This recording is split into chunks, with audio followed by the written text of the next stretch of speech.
이사야서 7장 10절 16절. 이사야 7장 10절 16절. 오늘 임마누엘이라 하리라. 그의 이름을 임마누엘이라 하리라. 이사야 7장 14절. 7장 10절 16절인데 14절 요절입니다. 같이 읽습니다. 그러므로 주께서 친히 한 표적을 내게 주시리라. 보라, 처녀가 후태하여 아들을 낳고 그 이름을 임마누엘이라 하리라. 보라, 처녀가 후태하여 아들을 낳고 그 이름을 임마누엘이라 하리라 했는데, 요셉이나 마리아는 뭐라고 했어요? 예수라 하라 했죠. 보라, 처녀가 후태하여 아들을 낳고 그 이름을 임마누엘이라 하리라 했는데, 이 마태복음 1장이나 누가복음에 보면 이렇게 안 되어 있고, 그의 이름을 예수라 하라 했죠. 왜 그런 것 같아요? 오늘 같이 좀 다뤄봅시다.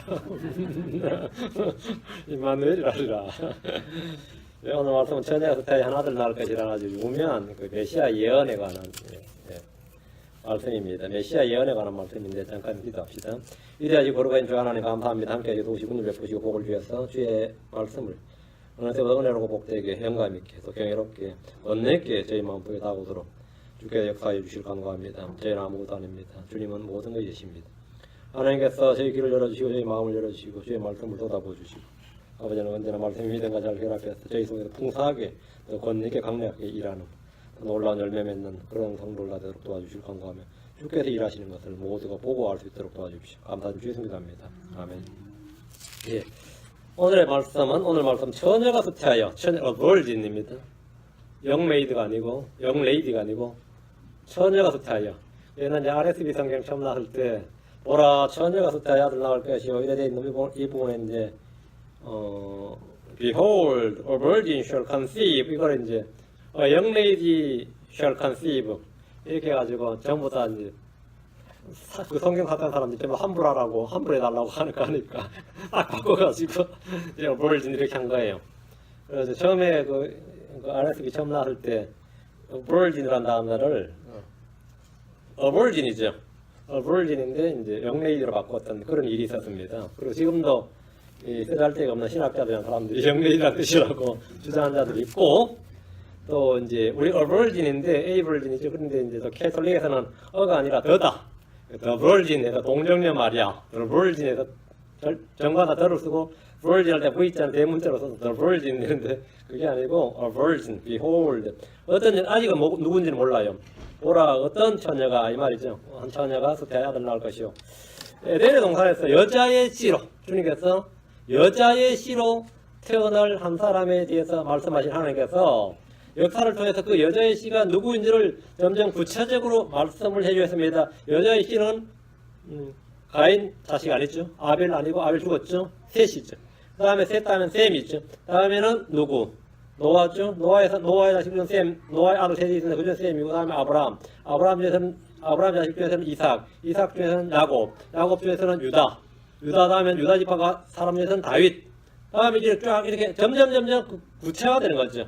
여자의 씨는 아브라함 후손 중에서 나오고 유다 지파에서 나오고 유다 지파 중에서는 다윗의 씨에서 다윗이 허리에서 나온다는 식으로 점점 구체적으로 신호를 밝혀주면서 어쨌든 처녀, 여자의 씨, 처녀 이거는 불변입니다.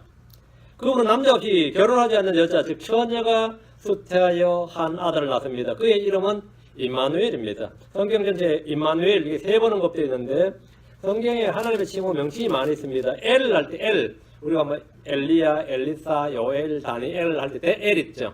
그 엘은 하나님이라는 뜻입니다. 엘로힘은 전능자 하나님, 올마이티가 아시고 여호와, 우리 여호와 할 때 스스로 있는 자라는 이름으로 주께서 친히 자신의 이름을 밝히셨습니다. 그리고 아도나이 할 때 주, 우리가 주 할 때 주, 아도나이는 소유자, 오너, 통치자라는 뜻입니다. 창조주 전능자로 하나님은 엘로힘으로 밝히시고 스스로 계신 분으로 하나님은 여호와 이렇게 밝히셨습니다. 엘이라는 단어와 결합해서 엘로힘, 감찰자 하나님, 감찰하신 하나님, 엘샤다이 하면 전능자 하나님, 엘올람 하면 영원하신 하나님, 엘엘리온 가장 높으신 하나님 이런 식입니다. 여호와 결합하면 여호와 이레 뜻이 뭐죠? 여호와 이레가 뜻이 주께서 예비하신다 그게 아니고 주께서 주의 산에서 그것을 보리라 합니다. 주의 산에서 그것을 보리라. 그게 여호와 이레입니다. 물론 한국교회에서는 여호와 이레 하나님께서 미식가도 준비해 주시고 이러기도 하지만 그거는 개혁성경에서 그걸 배운 거고 여호와 이레는 주의 산에서 그 뭐냐면 모리아 산입니다. 주의 산에서 그것을 보리라. 동생 이삭을 바쳤죠. 제사인데 그런데 주님께서 그 어린 양이었죠. 주의 산에서 어린 양을 보리라. 십자에 못 박인 예수를 보리라. 이게 여호와 이레입니다. 여호와 이레. 주의 산에서 그것을 보리라. 여호와 니시는 주는 나의 깃발이시다. 여호와 살롬 알죠. 여호와 나의 평강이시다. 여호와 삼마면 삼마 이건 의리하게 계시는 하나님. 여호와 뭐 시드케누 여호와는 우리의 의. 여호와 로이 여호와는 나의 목자시다. 여호와 이렇게 많이 나옵니다. 여호와를 이제 복합으로 많이 붙이는데 이 중에서 우리가 사용하는 말은 여호와 이레, 여호와 니시, 여호와 살롬 이 정도입니다. 자, 본문 말씀을 보겠습니다. 10절 또 주께서 다시 아하스에게 말씀하여 이르시되 아하스에게 우시아 손자고 요담의 아들 요담 아하스인데 아하스 시대에 아주 나라가 위태로운 만큼 큰 전쟁이 한번 있었습니다. 그렇죠? 근데 지난 시간에 배웠던 에브라임과 시리아의 동맹군이 쳐들어와서 예루살렘만 남은 상태. 그래서 주께서 다시 아하스에게 말씀하여 이르시되 시리아와 에브라임의 동맹군의 공격으로 떨고 있는 아하스에게 주님은 다시 말씀하셨습니다. 그가 믿지 않고 믿으려 하지 않았기 때문에 표적을 구하라고 하셨습니다. 이 믿으려 하지 않으면 굳게 서지 못한다 이렇게 구절에 말씀할 때 만일 너희가 믿으려 하지 않으면 운명에 굳게 서지 못하리라. 그런데 아하스는 믿으려 하지 않았어요. 왜 믿으려 하지 않았죠? 하나님 말씀대로 이루어지는 게 오히려 힘든 거예요. 사람은.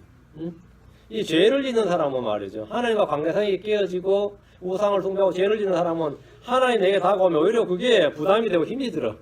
주님께서 대언자를 통해서 말씀하시면서 내가 믿으려 하지 않으면 너희가 믿으려 하지 않으면 굳게 서지 못하려 했는데 이 아하스는 믿으려 하지 않았습니다. 그래서 아하스에게 다시 말씀을 주신 거예요. 주께서 다시 아하스에게 말씀하여 이르시되 그가 믿지 않고 믿으려 하지 않았기 때문에 그럼 표적을 구하라 이렇게 하셨어요. 하나님 이스라엘에게 표적을 구할 권리를 주셨습니다. 고린도전서 1장 22절에 유대인들은 표적을 요구하고 그리스인들은 지혜를 추구하나 이런 말씀이 있습니다. 이거 유대인들은 표적을 요구하고 할 때 요구하고 require 이 말은 법률적 용어예요. 합법적으로 요구한다 말이죠. 이 합법적으로 요구되는 상황이란 말이죠. 하나님 모세를 보낼 때 이스라엘 사람들 앞에서 표적을 행하도록 하셨습니다. 모세는 백성들 앞에서 완복해서 표적을 행했고 백성들에게 보여줬습니다. 구약의 대언자들 역시 이 표적을 사인이죠. 표적을 행했습니다. 언약의 백성이라는 표적으로 할례가 있고 율법을 주신 표적이 안식일이 있습니다. 주의 말씀이 임할 때 그것이 주의 말씀이지 아닌지는 표적을 통해 확정을 했습니다. 기드온은 표적을 구했습니다. 여로보암 앞에서 재앙을 선포한 대언자는 그 앞에서 표적을 보여주면서 이것은 주께서 말씀하신 표적이니라. 내가 그냥 악담을 쏟아낸 게 아니고 내가 내 마음대로 말한 것이 아니라 표적으로 확정을 했단 말이죠. 히스기야는 병들어 죽게 되었을 때 15년을 더 살게 될 것이란 주의 말씀과 더불어 주의 표적을 받았습니다. 열왕기하 20장 9절에 이사야가 이르되 주께서 친히 말씀하신 일을 하실 것에 대하여 왕이 주께서 이 표적을 왕이 주에게서 이 표적을 받으리이다. 그림자가 앞으로 10도 나아가리까 혹은 뒤로 10도 물러가리까 하며 표적을 한번 구해보라 했어요. 유대인들이 예수님께서 하늘로부터 오는 표적을 예수님께 하늘로부터 오는 표적을 구했습니다. 표적을 보고 믿게 해달라는 겁니다. 주께서 보여주신 최대의 표적은 요나의 표적으로 죽은 자들도 부활한 부활입니다. 그게 부활이 표적입니다. 7장 11절 너를 위해 주 내 하나님의 한 표적을 구하되 깊은 곳에든지 위로 높은 곳에서든지 그것을 구하라 하셨으나 아하스에게 주님께서 지금 특혜를 베풀고 계신 거예요. 믿으려 하지 않으니까 표적을 구해보라고. 그런데 표적에는 제한이 없어. 너를 위해 주 내 하나님의 한 표적을 구하되 깊은 곳에서든지 위로 높은 곳에든지 위로 높은 곳은 하늘이죠. 깊은 곳은 지옥입니다. 하늘은 지옥까지 한계가 없다 이 말이죠. 그것을 구하라 하셨으나 주 하나님께서 아하스에게 표적을 구할 수 있는 그리고 한 표적을 구해보라. 그리고 제한은 없다. 이럴 때 한번 소원 성취해야죠. 나한테 이렇게 말했으면 뭘 구할 것 같아요? 나한테 한번 물어봐 주시기만 하면 내가 어때 같아요? 그러면 막상 이제 좀 고민들어서 며칠만 시간 주십시오 그럴지 몰라요. 나한테 이 표적을 구해보라 그러면 아하스 왕은 주의 말씀을 들었을 때 그 말씀이 주의 말씀이요 그 말씀대로 이루어진다는 사실을 확증하기 위해서 표적이 필요하다는 걸 잘 아셨습니다. 그 표적을 구하라 그러고요. 그 어떤 이제 짧은 동영상 웃기려고 만든 것 같은데 산에 올라갔다가 바위가 무너져서 자기 남편이 바위에 깔린 거야. 그래가지고 막 기도를 하는 거야. 뭐 바위 밀어낼 수가 없어서 막 신이 쉬어하고 기도를 하는데 정말 신이 나타나서 무엇을 구하느냐 그러니까 나 좀 깨주세요 그러더라고요. 여자가 깔린 남편 구해달라 그러지 않고 진짜 소원을 깨니까 나 지금 너무 늙었는데 나 완전히 새롭게 젊게 해주세요.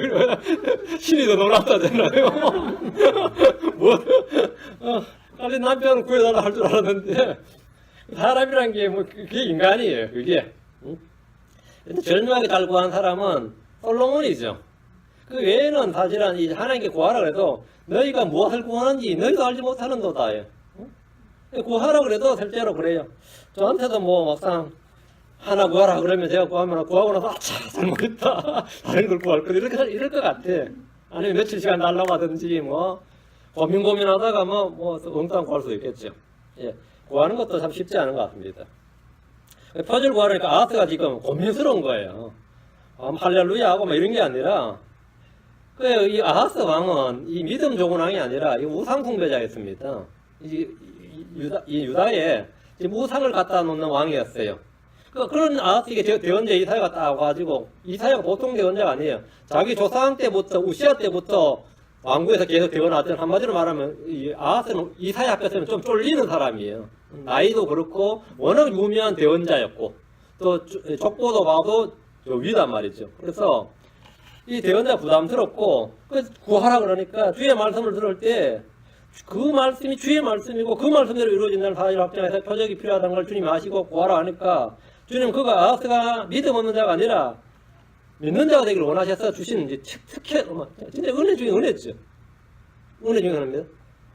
이와 같은 비단이 아니라 반대로 주님은 기도원이 표적을 구하니까 두 번이나 표적을 주셨어요. 히스기야에게도 표적을 주셨습니다. 아하스에게도 표적을 구하라고 하셨습니다. 깊은 곳에서든지 위로 높은 곳에서든지 위로 높은 곳에든지 그것을 구하라. 이 말은 무엇이든지 어디서 뭐든지 구해보라 이 말이에요. 이것은 사람의 불가능하다고 생각되는 것이나 자연법칙에 어긋나는 것이나 하나님만 하실 수 있는 어떤 것을 구해보라는 겁니다. 주님은 제한이 없으신 전능하신 분이십니다. 사람이 구하는 것, 생각하는 모든 걸 다 행하실 수 있는 분입니다. 지금 아하스 왕이 가장 필요한 것은 에브라임 시리아 동맹군을 유대 땅에서 완전히 몰아내는 겁니다. 지금 이거 아주 위기에 놓여 있단 말이죠. 그럼 적군이 지금 바로 앞에 와 있고, 그럼 왕이 뭘 구하겠어요? 제일 먼저 지금 전쟁인데 승리를 주소서 하든지 저는 단번에 뭐 물리쳐 주소서 하든지 그러면은 히스기야 때처럼 말이에요. 뭐 히스기야는 이 다음 세대지만 주님 당장 끝장 내주시죠. 하늘로부터 불을 내려서 그들을 멸해달라고 했다 그래도 진짜 불이 내려서 멸했을 겁니다. 하늘로부터 구해야 된다 했어요. 그럼 모두 불에 소멸됐을 겁니다. 땅을 벌려서 그들을 멸해달라고 했으면 주님께서 지진을 일으켜서 그들 다 덮었을 겁니다. 그냥 산채로 그냥 땅속에 삼켜둘 거예요. 어떤 표적이든 구해보라 이거예요. 이거는 하나님의 능력이 아니면 아니다. 이건 진짜 오직 하나님께서 하셨다는 거를 온 세상이 알게 해줄 수 있는 걸 구하는 거죠. 그러면 하나님께서 주시겠다 이거예요. 그러면은 구해야지. 뭘 구했나 봐. 12절. 아하스가 이르되 믿으려 하지 않지. 또 표적 구하라 그러니까 이것도 좀 난감하지. 아하스가 이제 뭐라 그래요? 나는 구하지도 아니하겠으며 주를 시험하지도 아니하겠나이다며. 나는 구하지도 아니하겠으며 주를 시험하지도 아니하겠나이다. 이제 믿음 좋은 말 같아요. 어때요? 아하스는 주께서 구하라는 표적을 구하지 않았으면 주님이 구하라 그러니까 너무 됐어요. 주님 안 해요. 나 그럴 필요 없어. 이런 거예요. 나는 구하지도 아니하겠으며 주를 시험하지 아니하겠나이다 하니까 이것은 주를 신뢰하고 주의 말씀만으로 충분하다는 믿음의 표현이 아닙니다. 아하스가 너무 믿음이 좋았어. 그런 거 필요 없다고 백부장처럼 그냥 말씀만 하소서. 이거는 이 이야기가 아니에요. 그런 표적을 구할 수 있는 절호의 기회를 스스로 거절했습니다. 주의 도움을 구하지 않겠다는 겁니다. 내가 알아서 할 테니까 주님 그냥 웬만한 폼띄시죠 이거예요. 이거는 지금 저기에 밖에 쳐들어왔든 말든지 내가 알아서 할 테니까 자기는 지금 생각이 있어요. 시리아한테 도움을 구하려고 그러는데 주님이 자꾸 자신이 구해요. 내가 믿어라. 내가 해주겠다 그러니까 안 하겠다 이거예요. 주의 도움을 구하지 않겠다는 거예요. 나는 독립자야. 스스로 하겠다 이거예요. 나는 구하지 않겠나이다. 아하스는 압도적인 시리아와 에브라임의 동맹군을 맞아서 위기에 처했지만 주께 도움을 구하는 대신에 자기 왕궁에 있는 금은 보화 빼내고 성전에 있는 금은 재물 다 빼내가지고 아시리아 왕에게 도움을 구했습니다. 주의 구원이 아니라 아시리아 왕의 구원이면 충분하다고 생각했습니다. 그러니까 왜 주께서 구하라고 하는데도 구하지 못한 겁니까? 왜 구하지 않는 거예요? 그가 평소 주 앞에서 악을 행하고 죄를 지며 살았기 때문입니다. 죄를 회개하지 않는 채 살았고 회개할 마음도 없었던 까닭에 주께서 말씀하실 때 주의 말씀, 주님의 은혜와 도움을 감히 받을 수가 없었던 겁니다. 만 주의 도움을 받아버리면 어떻게 되는 거죠? 그 다음부터는 주의 뜻대로 살아야 되죠. 그렇게 사느니 차라리 도움 안 받고 그래 안 산다 이거야. 앞뒤가 완전히 끝내주는 사람이. 그러느니 차라리 됐다고. 나는 구하지도 아니하겠으며 주를 시험하지도 아니하겠나이다 하니까 대언자 이사야 참 기가 찰 노릇이죠. 하나님도 참 기가 찰 노릇이고 안 구한다잖아요. 주의 말씀, 주님의 도움, 은혜를 받을 수가 없다 이거예요. 네. 받으면 내가 주님한테 코 깨이는데 내가 주님께 손줘야 되고 주의 말씀 들어야 되고 이때부터 뭐 우상도 숭배 못하고 주님 앞에 가서 경배해야 되고 대언자 이사야 앞에서 뭐 납작 엎드려야 되고 이랬단 말이죠. 이게 너무 싫은 거예요. 주님의 은혜와 도움을 나는 받을 수 없다. 받지 않겠다. 구하지 않겠다 이거예요. 열왕기하 16장 3절 4절에 보면 아하스가 평소 주를 대적하며 주께 가증한 일을 행했음을 알 수 있습니다. 열왕기 16장 3절 4절에 이스라엘 왕들의 길로 걸으며 또 참으로 주께서 이스라엘 자손 앞에 쫓아내신 이교도들의 가증한 일들을 본받아 자기 아들을 불 가운데로 지나가게 하고 또 여러 산당과 작은 산 위와 모든 푸른 나무 위에서 이 생물을 드리며 분양하였더라. 이게 아하스가 한 일이에요. 이러던 사람인데 이런 사람 앞에서 주님이 오셔가지고 내가 이스라엘 예루살렘 구원하겠다 말이에요. 구해보라 믿어라 이러니까 우상 숭배자들은 주께서 친히 오셔서 구하라고 해도 차마 원하는 것을 구하지 못합니다. 예. 그걸 구하고 나서 자신이 주를 경배하고 주를 섬겨야 되는 그 입장이 싫은 겁니다. 아하스는 주께 구했다가 그것이 그대로 일어난 것이 두려웠던 사람입니다. 주께서 일해주는 게 두려웠던 사람. 이런 사람도 있어, 그죠? 주께 구했다가 그 일이 그대로 성취되면 이후에는 자신이 그동안 했던 모든 일을 회개하고 주의 뜻대로 살아야 하기 때문에 그런 것이 싫었던 겁니다. 아하스는 적절한 변명거를 하나 찾았습니다. 주께 구하지도 않겠고 왜 그러면? 주를 시험하지도 아니하겠나이다. 그게 성경적이죠. 주를 시험하지 않겠나이다. 성경적이잖아요. 이 사람 죄인들의 기막힌 한 가지가 절묘하게 그 타이밍에 종교적 변명거를 찾아낸다는 거예요. 모든 죄인들은 종교적 변명거리를 찾아내요. 교회를 안 가는 사람도 왜 안 가냐 그러면 종교적 변명거리를 하나 찾아내죠. 형식이 중하냐 이러면서 안 그래? 형식이 중하냐? 뭐 하러 가자 그러면 너무 율법적인 것보다 은혜로운 게 좋아. 아니 뭐 절묘하게 말을 해내는데 그게 비성경적이냐면 아니란 말이지. 응? 비성경적이 아니 맞지. 율법적보다 은혜가 낫지 그죠 않아요? 그거 왜 안 하냐 그러면 마음에 자원하는 마음이 들어서 하는 거지 뭐 억지로 하는 게 은혜가 되겠냐 이러면서 다 할 말이 있는데 절묘한 종교적 변명거를 딱 찾아내는 거예요. 왜 구하지 않느냐 그러니까 뭐예요? 나는 주를 시험하지 아니하겠나이다 그런 거예요. 그 대언자 이사야가 할 말이 막히죠. 어쩔 제법인데 주를 시험하지 않겠다는데 뭐라 그래? 주를 시험하지 않겠다는데 주를 시험하지 않겠다는 것은 성경에 근거가 있습니다. 주를 시험하는 것은 죄란 말이죠. 내가 구하지 않는 것은 주를 시험하는 것이 될까봐 안 구한다는데 뭐래? 뭐라 그래? 신명기 6장 16절에 너희가 마사에서 주 너희 하나님을 시험한 같이 그분을 시험하지 말라. 아하스가 시험하지 말라잖아요. 그러나 시험 안 한다고. 사도 바울은 고린도 10장 9절에 또한 그들 중에 어떤 자들이 그리스도를 시험하다가 뱀들에게 멸망을 당하였으니 우리는 그들과 같이 시험하지 말자. 맞죠? 시험하지 말자. 우리 주님께서 광야에서 사탄에게 시험받을 때 또 기록된 바는 주 내 하나님을 시험하지 말라 하였느니라. 이렇게 성경을 인용하셔서 시험을 물리치셨습니다. 아하스는 시험을 물리치신 것이 아니라 시험하지 않겠다고 함으로써 마치 훌륭한 믿음의 소유자인 것처럼 이렇게 답변을 했습니다. 그러나 그는 주께서 자신에게 말씀하시고 그 말씀대로 이루어지는 것을 원하지 않았습니다. 그걸 원하지 않았습니다. 13절 그가 이르되 하면 이사야입니다. 오 다윗의 집이여 이제 너희는 들을지어다. 너희가 사람들을 지치게 하는 것이 작은 일이기에 나의 하나님도 지치게 하려느냐. 이런 이사야 책망이죠. 오 다윗의 집이여 이 말은 유다 지파 지금 아하스를 말한 거야. 아하스 다윗의 집이 하면 왕가를 말하 왕궁 왕가. 다윗의 집이여 이제 너희는 들을지어다. 왕이여 너희는 들을지어다 이 말이에요. 너희가 사람들을 지치게 하는 것이 작은 일이기에 그 왕이 잘못하고 왕이 죄를 짓고 왕이 불법을 저지르면 백성들이 힘들죠. 사람들을 지치게 한단 말이에요. 사람들을 지치게 하는 것이 작은 일이기에 나의 하나님도 지치게 하려느냐. 나의 하나님을 지치게 한다는 말은 하나님을 지금 아하스가 지금 하나님을 지치게 하고 있단 말이죠. 믿으라도 안 믿고 표적을 구해라도 안 구하고 뭐 시험하지 않겠다 그러고 이러니 내 혼자 이사야는 곧바로 주의 말씀을 선포하는데 나의 집이여 이제 너희는 들을지어다. 다윗의 집이란 아하스 왕과 왕족들을 말합니다. 유다 지파에서 다윗의 가문이 왕의 직분을 맡았습니다. 레이의 집은 제사장 가문이고 유다 지파 중에 다윗의 집은 왕족 가문으로 이스라엘의 가장 유력한 가문이었습니다. 너희가 사람들을 지치게 하는 것이 작은 일이기에 나의 하나님도 지치게 하려느냐. 다윗의 집, 즉 유다 왕들은 사람들을 지치게 했고 하나님도 지치게 했습니다. 솔로몬은 많은 공력과 높은 세금으로 사람들을 지치게 했습니다. 르호보암은 아버지 솔로몬이 실제로 잘못을 고치려 하지 않고 도리어 더 높은 세금을 매기겠다고 선포했다가 남북 왕국으로 분열이 되었습니다. 사람들을 지치게 한 거예요. 그 이후에 왕들 역시 주의 양떼들인 백성들을 평안하게 하는 대신에 지치게 했습니다. 그 왕으로 해서 백성들이 계속 지쳤어요. 다윗의 집은 북왕국과의 전쟁으로 백성들을 지치게 했고 주변에서 끄레비 쳐들은 적들로 인해서 사람들을 지치게 했습니다. 다윗의 집은 외세를 끌어들이기도 했고 우상 숭배로 말미암아 주의 징계를 받기도 했습니다. 그때마다 백성들은 지쳤어요.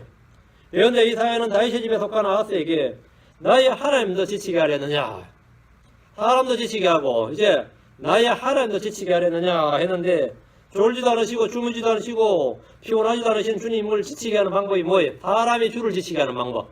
사람이 주를 기쁘게 하는 방법이 있고 사람이 주를 지치게 하는 방법이 있습니다. 사람이 주를 기쁘게, 심히 기쁘게 하는 방법이 있어요. 반면에 사람이 주를 지치게 하는 방법, 주를 억누르고 짓누르는 방법도 있습니다. 헛된 분양과 헛된 경배를 드릴 때 주님은 지치신다고 했어요. 종교적 형식은 있지만 주를 경배하는 것은 없고 자신들의 명절이 있지만 주의 명절 없고 입술로는 주를 경배하지만 마음으로는 뭔 그런 기도와 경배를 드릴 때 주께서 내가 지쳤노라 했습니다. 내가 지쳤노라. 오늘도 주님 교회 다녀왔습니다. 주님 내가 지쳤노라. 주님 제가 오늘도 교회 다녀왔습니다. 내가 지쳤노라. 헛된 예배는 주를 지치게 하는 겁니다. 이사야 1장 14절에 내 혼이 너의 월삭과 정한 명절들을 미워하노니 그것들이 내게는 괴로움이니라. 그것들을 감당하기에 내가 지쳤느니라. 내가 지쳤느니라. 주님은 유대인들의 불법으로 인해 지쳤다고 하셨습니다. 사람의 죄와 불법은 주를 지치게 하는 겁니다. 이사야 43장 24절에 너는 나를 위하여 돈을 주고 향내 나는 갈대를 사지도 아니하고 내 희생물의 기름으로 나를 흡족하게 하지도 아니하였으며 오히려 나로 하여금 내 죄들을 가지고 섬기게 하고 내 불법들로 나를 지치게 하였느니라. 내 죄들을 가지고 섬긴다. 내 죄들을 가지고 섬기게 하고 내 불법들로 나를 지치게 하였느니라. 하나님의 말씀도 없이 경배드려요. 하나님의 말씀도 없이. 하나님의 말씀도 없이 예배드린다고 성경 강론한다고. 여러분 교회 많은 교회 한번 가보세요. 오늘 로마서 강의한다고 들으면 로마서 한 절 읽어놓고 끝까지 말씀이 없어요. 설교는 계속 해야 되는데 아주 뭐 별의별 희한한 일이 많이 있어요. 별별 희한한 일이 많이 있어요. 어떤 오늘날 어떤 설교나 유튜브에 보면 처음부터 끝까지 말씀이 하나도 없어요. 신나게 제 이야기만 해 그냥 제 이야기만. 주님이 이스라엘에 지쳤고 유다에게 지쳤고 다윗의 집에 지치셨습니다. 예레미야 6장 11절 15장 6절 예레미야 6장 11절 그러나 주의 경로가 내게 가득하여 내가 참는데 지쳤노라. 내가 그 분노를 밖에 있는 아이들에게 쏟아부으며 함께 모인 젊은들에게 부으리니 심지어 남편이 아내와 함께 잡혀가면 날들이 찬자와 함께 노인이 잡혀가려다. 바벨론 포로가 되는 거죠. 주께서 오래 참으시는데 지치셨다면 심판이 쏟아부어집니다. 지쳤다는 말은 더 이상 못 참겠다 이 말이죠. 주님 범죄하는 백성들의 긍휼을 베풀고 심판을 돌이키는 일에도 지치셨습니다. 예레미야 15장 6절에 주가 말하노라. 내가 나를 버리고 뒤로 물러갔으며 내가 너를 치려고 내 손을 내밀어 너를 멸하리니 내가 뜻을 돌이키는 일에 지쳤느니라. 하나님께서 뜻을 돌이키는 일에 지쳤다잖아요. 회개하고 용서하고 긍휼을 베풀고 은혜 베풀고 또 죄 짓고 또 회개하노라 또 하고 이게 한 다람쥐 쳇바퀴 돌리도 오는데 주님께서 내가 지쳤노라 그럽니다. 주님은 벌을 주셔야 함에도 불구하고 반복해서 뜻을 돌이키셨고 회개의 기회를 주셨고 오래 참으시는 중에 긍휼을 베푸셨습니다. 그런데 이제는 내가 뜻을 돌이키는 일에 지쳤노라 이랬습니다. 참지 않으시고 심판을 집행하겠다는 말씀입니다. 우리는 주께 죄를 짓고 주를 지치게 하고 주를 괴롭히고 주를 짓누르고 주님을 제한할 수 있습니다. 아모스 2장 13절에 오라 곡식단을 가득 실은 수레가 눌림같이 내가 너희 밑에서 눌렸느니라. 내가 너희 밑에서 눌렸느니라. 주님이 지금 짓눌렸대요. 주님은 자신이 짓눌렸다고 하시는데 성도들의 죄는 성령을 억누릅니다. 우리 말로 주를 지치게 할 수 있습니다. 말라기장 17절에 너희는 너희 말로 주를 지치게 하고도 이러기를 우리가 어떤 점에서 그를 지치게 하였느냐 하나니 너희가 이러기를 악을 행하는 자마다 주의 눈앞에서 선한 자며 그분께서 그들을 기뻐하신다거니와 혹은 이러기를 심판하신 하나님이 어디 계시냐는 점에서 그리하였느니라. 심판이 어디 있다고? 이런 말이 주를 지치게 한다 이거예요. 악을 행하는 자가 지금 잘 먹고 잘 살더라 이거예요. 복 받은 사람이다. 주를 지치게 한다 이거예요. 주님께서 내가 지쳤노라 하시는데 전능하신 하나님께서 지쳤다는 것은 힘이 다했다는 말이 아니라 그들 향해 오래 참는데 지쳤다. 뜻을 돌이키는데 지쳤다는 말입니다. 지쳤다요. 사람들의 죄와 불법은 자신을 지치게 하고 이웃을 지치게 하고 주 하나님을 지치게 하는 겁니다. 계속해서 자식이 불 벌려지면 부모가 지치죠. 부모가 헛짓하면 자식이 지쳐요. 남편이 헛짓하면 마누라가 지치고 마누라 헛짓하면 그 남편이 지쳐요. 더 이상 못 참겠다 그러잖아요. 더 이상 못하게 먹겠다. 지친단 말이죠. 죄와 불법은 자신을 지치게 하고 이웃을 지치게 합니다. 그리고 하나님을 지치게 하는 일입니다. 예레미야 9장 5절에 또 그들이 각각 자기 이웃을 속이고 진리를 말하지 아니하리라. 그들은 자기 혀를 가르쳐 거짓말하게 했으며 불법을 행하려고 자신을 지치게 하는도다. 불법을 행하려고 자신을 지치게 하는도다. 에스겔 24장 12절에 그녀가 거짓들로 자신을 지치게 하였고 그녀의 큰 찢기가 그녀에게서 나가지 아니하였으며 그녀의 찢기가 불 속에 있으리로다. 지치게 했다. 우리는 혼이 새롭게 되고 속중심이 상쾌하게 되어야 됩니다. 리프레시. 예수 그리스도를 통해서 우리는 말이죠. 리프레시. 혼이 새롭게 되고 상쾌하게 되어야 됩니다. 우리는 주님을 시원하게 해야 됩니다. 사람들이 주를 신뢰하지 않고 다른 무엇을 신뢰할 때 그것들이 사람을 지치게 합니다. 다니엘 7장 25 하박국 2장 13절에 뭐라 그 백성이 바로 그 불 속에서 수고하여 그 백성이 바로 그 헛된 것을 인하여 지치게 되리니 그것이 만군의 주에서 나오지 아니하였느냐. 헛된 것을 인하여 지치게 되리니 마귀는 사람들을 지치게 합니다.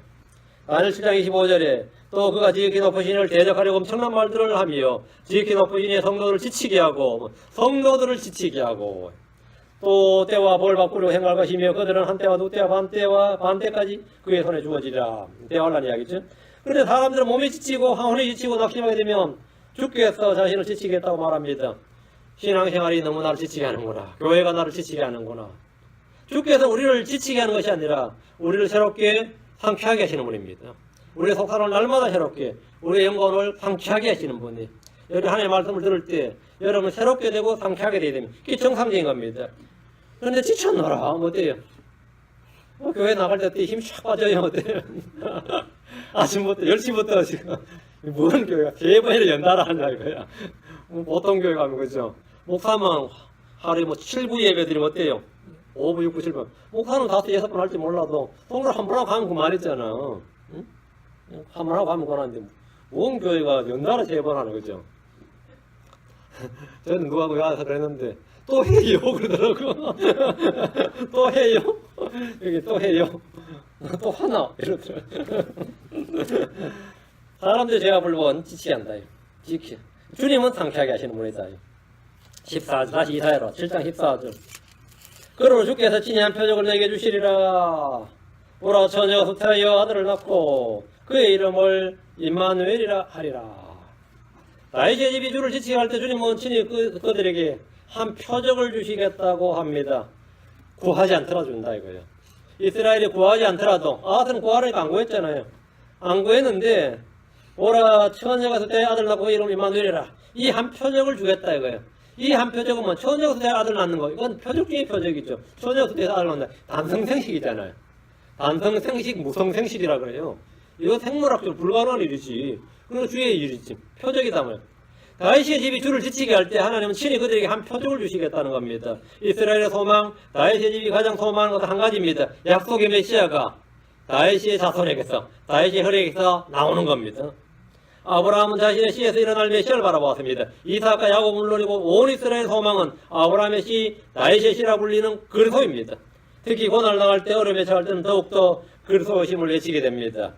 예레미야 14장 8절에 오 이스라엘의 소망이시오 고난의 때에 그를 구원하시는 이시여 어찌하여 주께서 그 땅에서 나그네같이 계시며 하룻밤을 묵으려고 돌이키는 여행자같이 계시나이까. 오 이스라엘의 소망이시여 고난의 때에 그를 구원하시는 이시여 누구죠? 하나님이죠. 하나님이 주시단 말이죠. 이스라엘 소망 고난할 때 이걸 구원하신 주신데 이 말씀에 따르면 이스라엘 소망이 이스라엘을 구원하신 구원자예요. 그분은 하나님이시 주 하나님입니다. 주 하나님이에요. 뒤로와서 예레미야 17장 13절 예레미야 17장 13절 오 주여 이스라엘의 소망이시여 이랬죠. 오 주여 이스라엘의 소망이시여 주를 버리는 모든 자들이 부끄러워 나오며 나를 떠난 자들은 땅에 괴롭지니 이런 그들이 생수의 셈이신 주를 버리기 때문이라. 생수의 셈이신 주를 버렸다. 이스라엘의 소망 주 맞죠? 생수의 셈이신 주인데 이스라엘 소망인 주가 누구냐 이거니까 이 말씀에 보면 주께서 이스라엘 소망이시죠? 주는 생수의 셈이십니다. 자 그럼 사도행전 28장 20절에 이제 그 정체가 딱 나옵니다. 사도행전 28장 20절 사도 바울은 이 예레미야에 나오는 이 이스라엘의 소망이신 주 생수의 셈이신 주가 바로 예수 그리스도라는 사실을 증언했습니다. 사도행전 28장 20절 사도행전 28장 20절 그러므로 이런 까닭에 내가 너희를 보고 너희와 함께 이야기하라고 너희를 불렀으니 이는 이스라엘의 소망으로 인하여 내가 이 사슬에 결박되었기 때문이로다. 사도 바울이 왜 결박되었어요? 이스라엘의 소망으로 인하여. 이스라엘의 소망은 주라며 누구란 거예요? 예수 그리스도로 인하여 이 말이죠. 이스라엘 소망 주 생수의 셈 그분 누구라고요? 예수 그리스도이다. 예수 그리스도이다. 이 예수 그리스도 친히 한 표적을 주시는데 예수 그리스도가 하나님이 주시는 표적이에요. 하나님이 주시는 표적이 예수 그리스도인데 하나님께서 사람이 되어 오셨단 말이죠. 하나님께서 완전한 사람이 되어 오셔버리면 우리가 그분을 하나님을 어떻게 하냐 이거예요. 하나님께서 사람이 되어 오실 때 오시더라도 뭐 날개를 달고 오신다든지 어때요? 뭐 이렇게 뭐 빛이 막 후광이 막 온다든지 뭐 이렇게 하면 하나님이 사람이 됐나 보다 이렇게 저 사람은 보통 사람이 아니구나 이렇게 뭐 눈치를 채울 수 있잖아요. 근데 하나님 완전한 사람을 오셔버리면 알 수가 없잖아. 안 그래요? 거기다가 인물도 못 났어. 얼굴도 못 생겼어. 왕국에 태어난 것들은 나사렛에서 나사렛 사람이야. 이러니 완전 황당한 거죠. 근데 그분이 내가 하나님 아들이다 그러면은 미쳤나 그러지. 응? 요셉이나 마리아한테 그러면 네 아들 미쳤다 그러겠죠. 응? 그러니까 표적을 줘야 될 거 아니에요. 그 처녀가 수태하여 한 아들을 낳을 것, 이거는 표적이죠. 처녀가 처녀가 한 아들을 낳을 것이요. 당연히 나사렛의 그 고향 사람들은 아무도 안 믿었습니다. 마리아가 사고 쳐서 아니면 간음으로 아니면 뭘로 이렇게 생각했어요. 그래서 예수 사생아 취급했죠. 요셉 불쌍하다 혀를 끌끌 차고 말이죠. 저런 여자하고 사는 요셉이 불쌍하다고 혀를 차고 이랬단 말이지. 이거 표적을 줬는데 처녀가 수태하여 아들을 낳고 그 이름은 임마누엘이라. 임마누엘은 하나님이에요. 우리와 함께 계시는 하나님이다. 이분이 우리와 함께 계시는 하나님이에요. 분명히 사람인데 내가 어릴 때부터 얘를 봤는데 말이에요. 우리와 함께 계시는 하나님인지라 하였다는 하나님으로. 그러므로 주께서 친히 한 표적을 내게 주시리라. 아하스는 이스라엘 소망인 주를 구하지 않았습니다. 다윗의 집은 다윗의 허리에서 일으켜질 메시아를 구하지 않았습니다. 메시아를 구하지 않았는데 때가 되어서 충만한 때가 되어서 하나님께서 여자에게서 나게 하셨단 말이죠. 주께서 친히 한 표적을 그들에게 주시겠다 이거. 예수를 주신다는 말씀이에요. 메시아를 주신다 이거예요. 하나님께서 자신의 대언자들을 통해서 거룩한 성경 기록들에 미리 약속하신 자신의 아들 예수 그리스도를 주시겠다는 거예요. 예수 그리스도는 사탄의 씨를 부술 여자의 씨앗입니다. 사탄의 씨앗을 부술 사탄의 머리를 부술 여자의 씨입니다. 여자의 씨. 예수 그리스도는 아브라함의 씨입니다. 예수 그리스도는 다윗이 내 주라고 부른 다윗의 씨이고 다윗의 뿌리입니다. 로마서 1장 3절 4절. 요것을 이제 한 줄로 묘사를 해야 돼요. 이 예수님을 소개하기가 상당히 어렵죠. 한 줄로 딱 묘사한 게 로마서 1장 3절 4절이에요. 사도 바울이 아주 하나님의 지혜의 영감으로 딱 기록한 말씀이 있습니다. 예수 그리스도를 딱 설명하는 설명인데 로마서 1장 3절 4절 자신의 아들 하나님 아들죠. 자신의 아들 예수 그리스도 우리 주에 관한 것이라. 그분께서는 예수로께서는 육체로는 다윗의 씨에서 나셨고 이게 예수죠. 육체로는 다윗의 씨에서 나셨고 그러니까 사람으로 나신 분 사람이 되신 분 육체로는 예수님 육체로는 다윗의 씨에서 나셨고 거룩함의 영으로는 죽은 자들로 또 부활하심으로 하나님의 아들로 권능있게 밝히 드러나셨느니라. 하나님의 아들로 권능있게 밝히 드러나셨는 하나님으로 드러나셨느니라 말이지. 육체로는 다윗의 씨에서 나셨고 예수님은 사람이죠. 거룩함의 영으로는 하나님의 아들 부활하심으로 하나님의 아들로 권능있게 밝히 드러나셨느니라. 이건 하나님 사람과 하나님 이 두 가지를 한 번에 딱 설명한 구절이에요. 이게 1장 3절 4절이 건너기에 밝히 드러나셨느니라. 죽은 자들로도 부활하심으로써 이거 사람이 아니라 뭐죠? 사람이 아니라 하나님의 아들이구나. 태어날 때는 사람의 아들로 태어났고 부활하실 때는 하나님의 아들로 드러났단 말이에요. 물론 계속 전부 다 하나님의 아들이셨지만 드러난 거는 뭐라고요? 하나님의 아들로 건너기에 밝히 드러나셨느냐. 뭘로? 부활로. 육체로는 나의 시이지만 성령으로는 하나님의 아들로 건너기에 밝히 드러나신 분이 바로 주께서 주신 한 표적입니다. 예수로는 하나님께서 친히 이스라엘에 주신 한 표적입니다. 누가복음 2장 12, 13절. 누가복음 2장 12절, 34절. 누가복음 2장 12절. 이것이 너희에게 표적이 되리니 곧 너희가 포대기에 쌓여 구유에 누인 아기를 보리라. 이게 뭐 너희에게 표적이 되리니 무슨 표적이 된다는 거예요? 처녀가 수태의 아들 낳았다는데 이 표적을 말해요. 여기서 포대기에 쌓여 구유에 누인 아기가 표적인 것은 그분이 하나님께서 육체로 오신 분이기 때문입니다. 하나님께서 사람이 되어 지금 오신 거예요. 그래서 여자에서 태어난 거예요. 이 아이가 하나님 주신 한 표적입니다. 자, 표적이 누가복음 2장 34절. 시몬이 그들 축복하고 아이 어머니 말에게 이르되 보라, 이 아이는 이스라엘에서 많은 사람을 넘어지게 하고 다시 일어나게 하기 위해 세워졌으며 또 비방을 받는 표적이 되기 위해 세워졌나니. 비방을 받는 표적이 되기 위해 세워졌나니. 하나님께서 주신 표적이 예수님이지만 유대인들은 그분에게 다른 표적을 구했습니다. 예수님 자신이 지금 표적이에요. 그분 죽으시고 성경 기록대로 셋째 날에 죽은 자들로부터 부활하심으로 자신이 자기 스스로가 인류 최대의 표적이 되지 않습니까? 이 요나의 표적이 돼. 이보다 더 큰 표적은 없어요. 이것이 하나님의 아들이라는 가장 큰 표적이. 하나님께서 육신을 입고 여자의 시로 이 땅에 오셨다가 여자의 시시고 나의 시로 이 땅에 오셨다가 그분이 하늘로 가셨는데 그분이 하나님이시라. 사람이 아니라 그냥 단순 사람이 아니라 하나님께서 사람이 되셨던 처음부터 계셨던 하나님이란 사실, 말씀이신 하나님이란 사실을 가장 잘 보여준 최대의 표적이 뭐냐면 부활이에요. 죽었다 셋째 날에 죽은 자들로부터 부활하심으로 인류 최대의 표적을 보여주신 겁니다. 자, 다시 이사 7장 14절. 보라, 처녀가 수태하여 아들을 낳고 그 이름을 임마누엘이라 하리라. 하나님께서 자신이 친히 행할 일을 미리 말씀해 주셨는데 처녀가 수태하여 아들을 낳았다. 천사를 낳는 건 아니에요. 사람을 낳았어요. 처녀가 수태하여 아들을 낳는 것도 기적이고 표적인데 그의 이름을 임마누엘이라 하라. 우리와 함께 하신 하나님이라. 사람으로 태어난 어떤 아이가 있는데 처녀가 애를 하나 낳았는데 이 아이가 뭐라고요? 우리와 함께 하시는 하나님이다. 우리와 함께 하시는 하나님이다. 요한복음 1장 14절이란 말이지. 요한복음 1장 1절에 뭐라 하세요? 처음에 말씀이 계셨느니라. 말씀이 하나님과 함께 계셨으며 말씀이 하나님이셨느니라.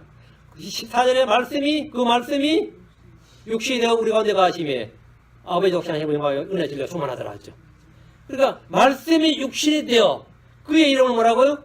임마누엘이라. 말씀이 육신이 되어 우리 가운데 거하심에 말씀이 육신이 되어 우리 가운데 거하셨다. 우리와 함께 하신 하나님. 이게 뭐죠? 임마누엘이라고 말해요. 말씀이 육신이 되어 우리 가운데 거하심에 처녀가 수태하여 아들을 낳고 한 아이를 낳았어요. 예수님 태어났습니다. 그의 이름을 임마누엘이라 하리라. 그의 이름을 임마누엘이라. 우리와 함께 하신 하나님이라. 그분은 바로 사람으로 태어나신 하나님이다. 사람이 되신 하나님이다. 그런데 이 사회는 예수님의 탄생 750년 전에 그분의 탄생을 선포했는데 핵심은 처녀가 수태하여 옵니다. 남자를 알지 못하는 처녀가 아이를 낳는다는 말입니다. 그래서 여자의 씨입니다. 이것은 유전공학의 힘이 아닙니다. 이건 유전공학의 힘이 아니에요. 이것은 돌연변이가 아닙니다. 이것은 하나님이 하신 일로서 한 표적입니다. 엘리사벳이 침례 요한을 수태한 6개월째 가브리엘이 갈릴리 나사렛에서 와서 다윗의 집에 속한 요셉의 정원녀 마리아에게 보라, 내가 내 태에 수태하여 아들을 낳고 그 이름을 예수라 하리라 했습니다. 마리아는 그 말 들으니까 어때요? 왜 이렇게 이성과 과학과 상식과 이 자연법칙 어긋나는 말들을 지금 듣게 되는 거예요. 응? 그러지 나는 남자를 알지 못하는데 어찌 이런 일이 있을 수 있으리까 이랬습니다. 성경이 말하는 이 아이는 남자의 시가 아니라 여자의 시, 처녀가 수태하여 낳은 아들입니다. 누가복음 1장 35절에 천사가 그녀에게 대답하여 이르되 성령님께서 내게 임하시고 가장 높으신 이의 권능이 너를 덮으시니 그런즉 또한 내게서 태어날 그 거룩한 것은 하나님의 아들이라 불리리라. 여러분, 내게서 태어날 그 거룩한 분은 이래 안 돼 있고 내게서 태어날 그 거룩한 것은 이랬죠. 이거 희한하지. 홀리띵이라잖아요. 내게서 태어날 거룩한 것은 하나님의 아들이라 불리리라. 예수님 안에 있는 분은 누구예요? 하나님이죠. 몸은 다윗에서 났죠. 몸만, 예수님은 그 몸만, 거룩한 것은 살과 피를 취하셨다면, 그래서 예수님 자신 위에, 말씀이신 하나님의 자신 위에 육체를 취하신 거예요. 사람의 형태, 종의 형태, 사람의 모습을 입으신 거죠. 그래서 내게서 태어날 그 거룩한 것은, 마리아에게 태어난 건 뭐죠? 하나님 태어난 게 아니에요. 몸이 태어났지. 예수님 몸이 태어났지. 내게 태어날 그 거룩한 것은, 그 속에 누가 그러냐? 하나님 신격이 충만하여 있죠. 몸 안에 하나님 신격이 충만하여 있죠. 하나님의 아들이라 불리라. 하나님의 아들이라 불리라. 하나님의 아들이라 불리라. 그래서 우리와 함께 거하신다. 그의 이름을 임마누엘이라 하라. 처음부터 계셨던 말씀이신 하나님은 자기의 종의 형체를 취하시고 자기 위에 종의 형체를 취하셨어요. 사람의 모습이 되셨으며 자기의 천사의 본을 취하지 않으시고 아브라함의 씨를 취하셨습니다. 이보다 더 큰 표적이 없습니다. 하나님께서 사람의 몸, 사람의 형체, 사람의 모습이 되시기 위해서 살과 피를 취하신 거예요. 그래서 완전한 사람이, 우리가 누가 봐도 사람이지. 이것은 분명히 그래서 사람의 아들이지. 그래서 그분은 하나님의 아들이라 불렸다. 임마누엘이라 하리라. 마태복음 1장 23절. 마태복음 1장 23절. 이 예수님은 하나님이 사람이 되신 분이기 때문에 이 두 가지가 항상 교차되어서 사용됩니다. 전혀 헷갈려서는 안 됩니다. 마태복음 1장 23절. 오라 처녀가 아이를 베어 아들을 낳을 것이요. 오라 처녀가 아이를 베어 아들을 낳을 것이요. 지금 이사야 인용한 거죠. 그들이 그의 이름을 임마누엘이라 하리라 하셨으니 이것을 번역하면 우리와 함께 계시는 하나님이라는 뜻이라. 그 임마누엘을 번역하면 우리와 함께 계시는 하나님, 우리와 함께 계시는 하나님. 누가요? 처녀 때 아들 낳았다. 그 아들이 임마누엘이고 뜻은 우리와 함께 계신 하나님이라고. 예수는 뭐라고요? 우리와 함께 계신 하나님이라고. 우리와 함께 계신 하나님이다 말이에요. 이 구절이 이사야 7장 14절 37 나오고 있습니다. 주의 천사는 요셉에게 마리아가 잉태한 아이가 바로 주께서 친히 주신 표적이고 주께서 행하신 일로서 처녀가 수태하여 낳은 아들임을 알려주었습니다. 마리아가 수태한 것은 성령으로 말미암은 것으로 대언자 이사야를 통해서 주께서 하신 말씀에 따른 것입니다. 여기서 놀라운 것은 대언자 이사야는 그의 이름을 임마누엘이라 이렇게 했는데 주의 천사는 요셉이나 마리아에게 그의 이름을 예수라 하라 이렇게 일러주셨습니다. 그렇죠? 그의 이름을 임마누엘이라 하라 이래야 성경의 성취가 됐잖아요. 근데 그의 이름을 예수라 하라 했다면 왜 임마누엘을 하지 않고 예수라고 한 겁니까? 초림 때 그분의 이름은 예수였어요. 왜? 자기 백성을 죄에서 구원할 자 이런 뜻입니다. 예수란 뜻이 지저스는 합성어입니다. J는 저호바 약자입니다. 서스는 Savior란 뜻입니다. 저호바 세이브 여호와께서 구원하신다. 하나님께서 자기 백성을 자기 죄에서 구원하신다 이 말이에요. 예수님이 지저스라는 것은 여호와께서 구원자로 오셨다 이 말이에요. 그래서 지저스라고 불러라 이거예요. 임마누엘이라고 부르지 않고 지저스라고 부르라 이거예요.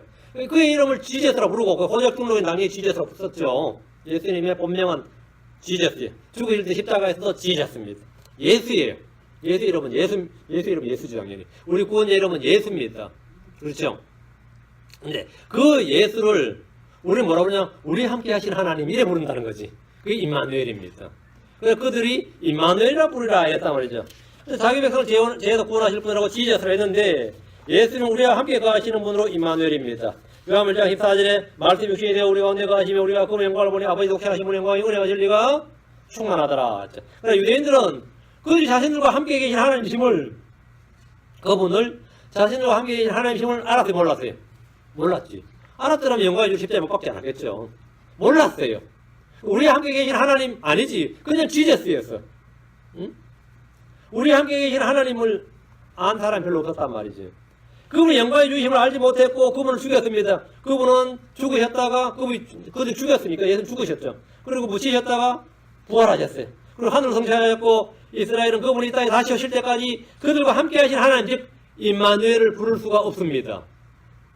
예수를 임마누엘이라 부를 수가 없어요. 지금도 마찬가지고 지금 2000년 역사 동안 그분을 임마누엘이라 부르라 했는데 부를 수 있어요? 없어요? 없지. 언제 불러요? 지상재림해야지.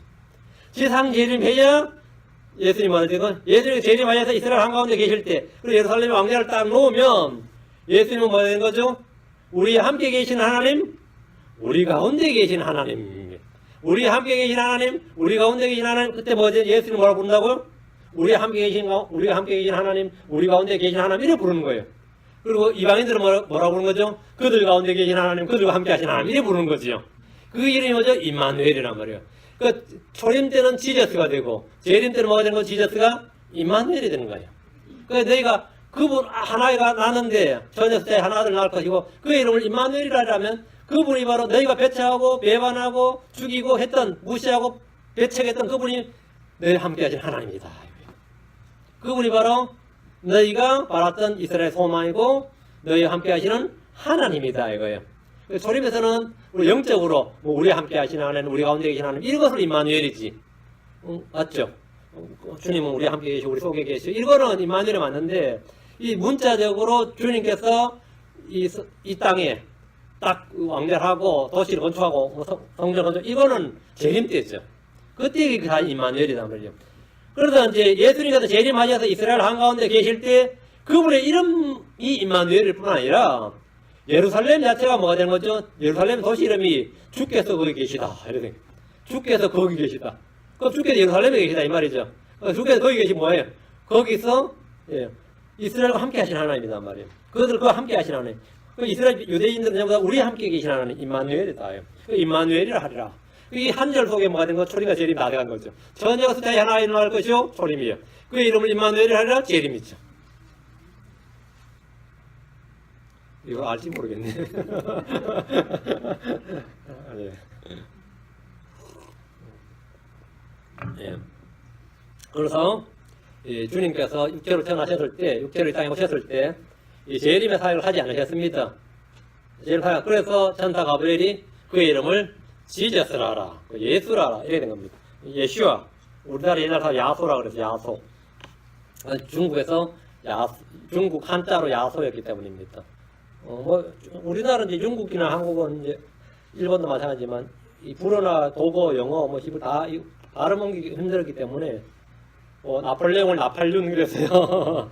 나폴레옹 나팔륜 이렇게 했어요. 근데 예수하면 음차를 해야 되는지 안 되잖아. 한 글자로 써야 되고, 그렇죠. 한자는 차이니즈 레터는 다 뜻글 때 미닝 레터란 말이죠. 그러니까 야소 이러죠. 야소. 그게 이제 한국도 예수가 된 겁니다. 야소, 예수. 유대식 발음으로는 예슈아. 예. 영어식으로는 Jesus. 그리스는 이서스. 이런 거. 예수스. 이런 거 전부 다 같은 예수님입니다. 초림에서는 예수. 재림에서는 임마누엘. 됐죠?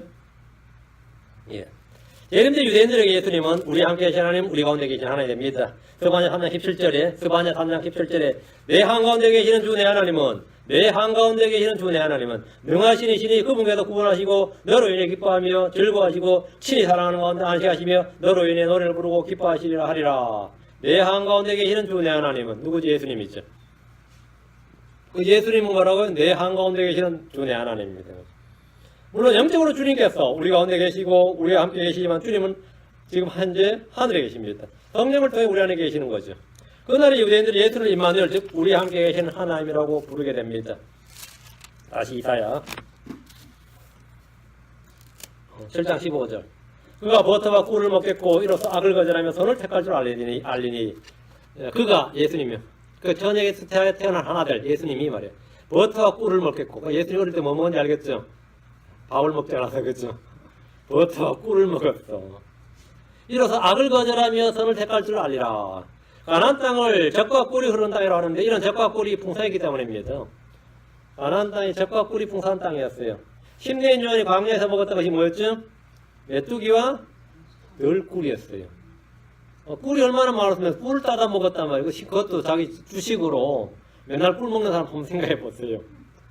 10년 요한이 널꿀 먹었다고. 꿀이 광야에서도 쉽게 얻을 수 있는 양식이었던 것을 볼 수 있습니다. 아브라함이 자기 장막원 주님과 두 천사를 대접을 했는데 그때 대접 음식이 뭐였습니까? 버터와 우유와 송아지였습니다. 하나님이 이스라엘에 주신 음식은 저급한 쓰레기가 아니라 가장 고급의 풍성한 양식이었습니다. 신명기 30장 13, 14절에 말하기를 그분께서 그로 하여금 땅의 높은 곳들에서 타고 다니게 하사 밭에 소출을 먹게 하시고 반석에서 꿀을 빨게 하시며 또 구싯돌 반석에서 기름을 빨게 하시고 암소의 버터와 양의 젖과 어린 양의 기름과 바산 품종의 순양과 염소와 기름진 밀을 먹게 하셨으므로 또 내가 포도의 순수한 피를 마셨도다. 이 정도면 뭐 특 A급 레스토랑이지. 이스라엘 사람들은 너무 잘 먹었던 거죠. 이스라엘 사람들이 주니까 너무 그 땅에서 나는 게 너무 좋아요. 밭에서 술 먹게 하시고 반석에서 뭐 꿀을 빨게 하시고 그건 천연야생 꿀입니다. 이건 향기가 다르고 맛이 달라요. 요즘 누가 저한테도 어떠세요? 꿀 목사님 꿀 드세요 하는데 그게 꿀인지 설탕물인지 몰라요. 그냥 커피나 타서 이래 먹지 뭐 그게 꿀이라고 아이고 왜 뭐 이게 꿀이냐 하면서 꿀은 뭐 근데 얼마 전에 저 주위에서 요세미티 국립공원 앞에 사시는 분이 계시는데 자기 집에 벌이 날아 들어와서 몇 년간 벌 안 쫓아냈더니 그 속에 꿀이 쌓여서 그 꿀을 갖고 오셨는데 진짜 꿀이야. 설탕물 한 번 안 준 진짜 설탕물 한 번 안 준 그 꿀이야. 그거는 품질이 달라요. 품질이 달라. 우리 시골에서 보면 꿀 많이 하죠. 근데 꿀이 꿀 같지가 않단 말이죠. 이스라엘이 먹었던 꿀은 전쟁터에서 사울의 아들 누구냐? 사울의 아들이 뭐예요? 요나단이 꿀 찍어 먹고 어떻게 됐어요? 원길 대박고 눈이 밝아졌다잖아. 성령이 어느 정도인지 알겠지? 그 꿀이야. 10년이 먹었던 꿀도 그거고 이스라엘은 그런 꿀을 빨았단 말이야. 또 부싯돌 반에서 기름을 빨게 하시고 엄청나죠. 암소의 버터와 양의 젓갈 어린 양의 기름과 하여튼 제일 최고급 음식을 먹었습니다. 이 사람들이 다른 데 가서 먹으려고 그러면 이것도 음식이냐 싶으면 그런 거예요. 이것도 음식이라고 먹냐 이거. 이방 땅은 그렇지 않다. 에돔 땅 같은 경우도 그렇지 않았어요. 이스라엘 땅 가나안 땅은 너무 좋은 땅이었어요. 그 땅에 꿀이 나서 꿀이나 기름이나 버터나 젖이 얼마나 풍성했던지 이 말씀은 쉽게 짐작할 수 있는데 나사렛에서 자란 예수님은 뭐 목수였는데 그렇게 큰 부자는 아니었겠죠. 그렇지만 어쨌든 버터와 꿀을 먹었단 말이죠. 그 어린 시절에 먹었던 것이 이제 버터와 꿀입니다. 그런데 아이가 버터와 꿀을 먹으면 어떻게 된다고요? 악을 거절하고 선을 택할 줄 알리라 하랬죠.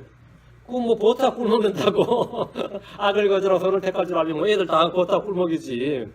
초등학교 뭐 킨더가르텐부터 학교 급식은 전부 다 버터와 꿀로 돈을 시켜버리는데 그건 아니겠지. 버터와 꿀은 육신의 양식이라지만 영적 양식을 가리키는 말입니다. 주의 말씀은 꿀입니다.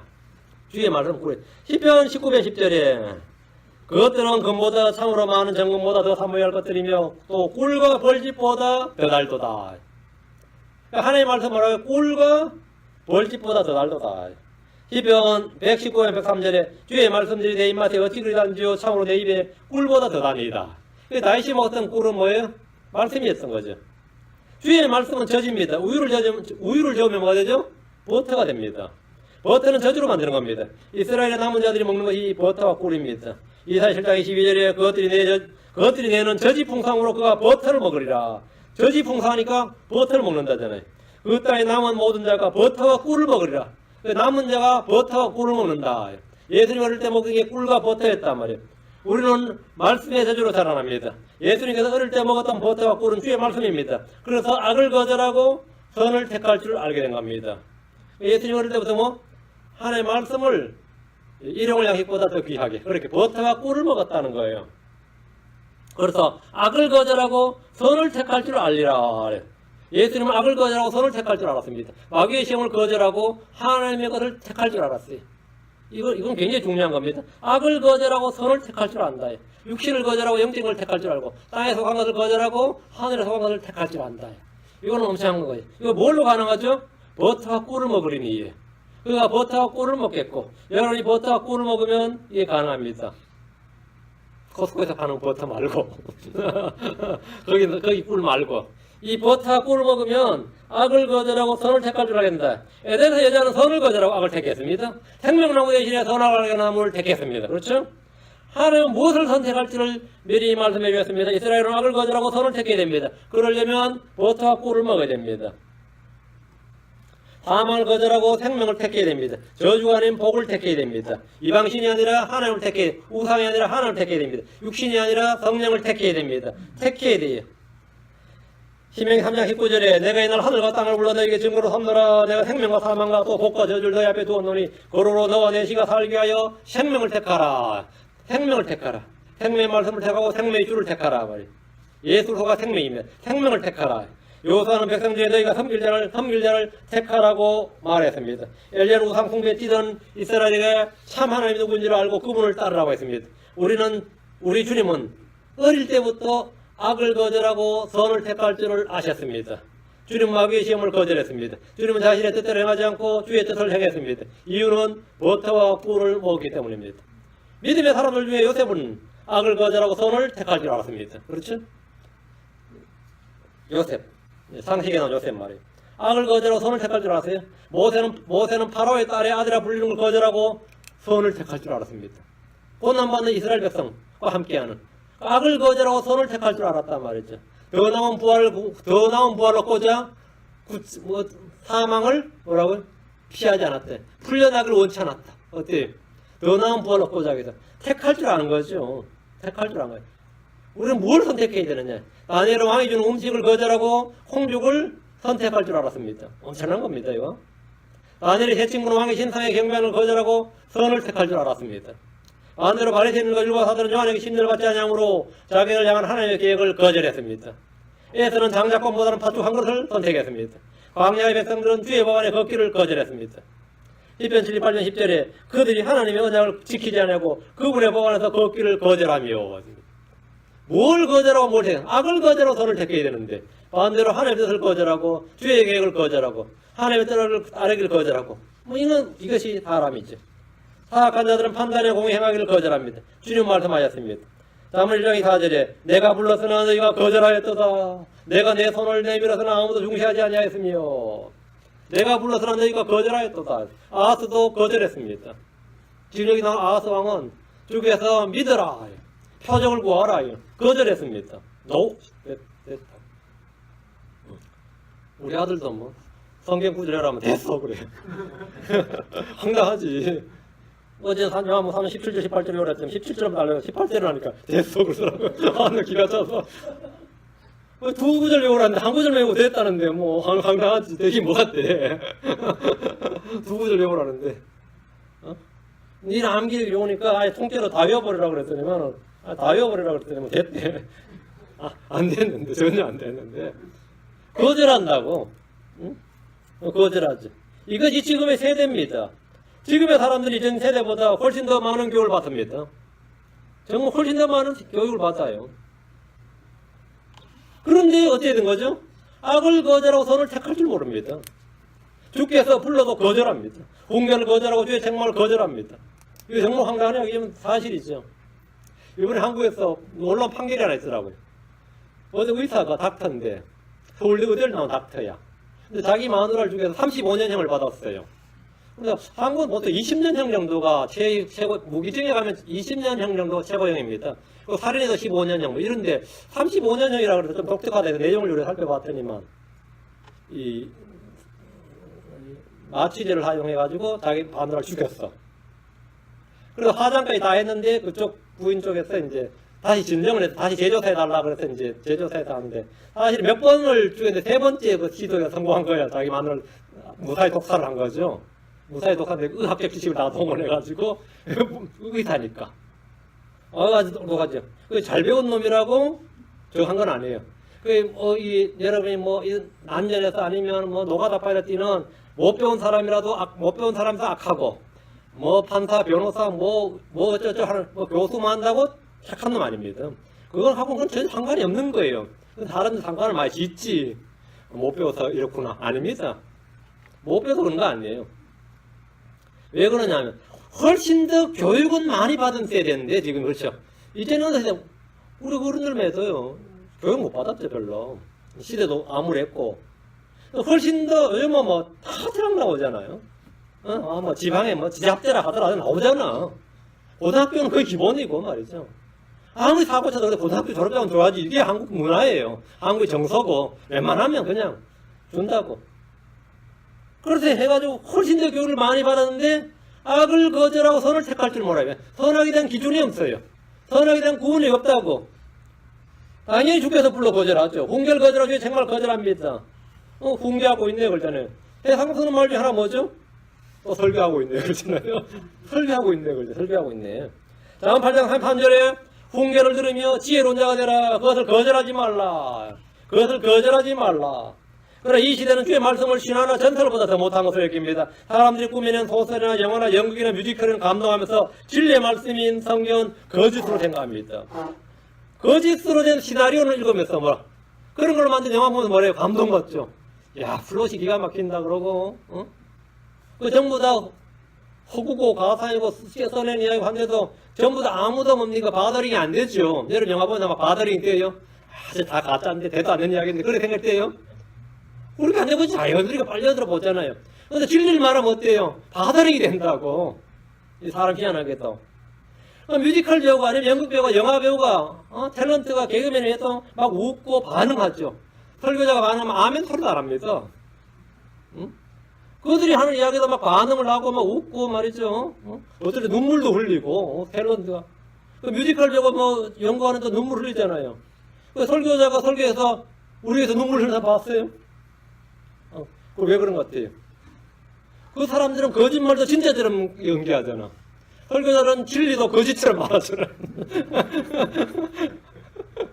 성경도 뭐 마치 거짓처럼 이야기하니까 뭐 너무나 이게 뭐가 들리버리가 돼 안 돼?